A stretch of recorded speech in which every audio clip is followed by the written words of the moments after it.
See this video. இந்த வீடியோவில் there are பேரண்ட்ஸோட சப்போர்ட்டர்ஸ், சோஷியல் ஆக்டிவிஸ்ட், அப்புறம் அங்கே இருக்க வில்லேஜர்ஸ், அங்கே பொதுமக்கள் எல்லாருமே வந்து they are smashing the school. அந்த ஸ்கூலை வந்து அடித்து நொறுக்குறாங்க. Why this was happened in that school?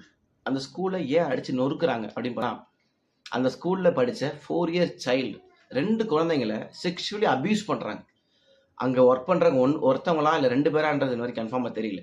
Sexually abuse பண்ணப்பட்ட அந்த சைல்டு அந்த பேரண்ட்ஸ்கிட்ட சொல்லி அந்த பேரண்ட்ஸ் ஒரு போலீஸ் கம்ப்ளைண்ட் கொடுக்குறாங்க. அந்த போலீஸ் ஆக்ஷன் வந்து ஒருத்தவங்க மேலே வந்து அரெஸ்ட் பண்ணி கஸ்டடியில் வச்சதுக்கு அப்புறமே அங்கே இருக்கிற சப்போர்ட்டர்ஸ், அங்கே இருக்க பேரண்ட்ஸோட சப்போர்ட்டர்ஸ், சோஷியல் ஆக்டிவிஸ்ட், ப்ரொட்டஸ்டர்ஸ் யாருமே அந்த ப்ரொட்டஸ்ட்டை ஸ்டாப் பண்ணாமல் இன்னைக்கு மார்னிங் அங்கே நியர்பையில் இருக்க ரயில்வே ஸ்டேஷன் மூலியமாக ப்ரொட்டஸ்ட் பண்ணியிருக்காங்க. அந்த ஃபோட்டோவில் உங்களுக்கு பாருங்கள், இந்த வீடியோ தெரியும் உங்களுக்கு. இதுக்கப்புறம் அந்த ஸ்கூல் மேனேஜ்மெண்ட் என்ன பண்ணுறாங்கன்னு பார்த்தீங்கன்னா, அங்கே ஒர்க் பண்ண principal and other 2 faculties are members அவங்க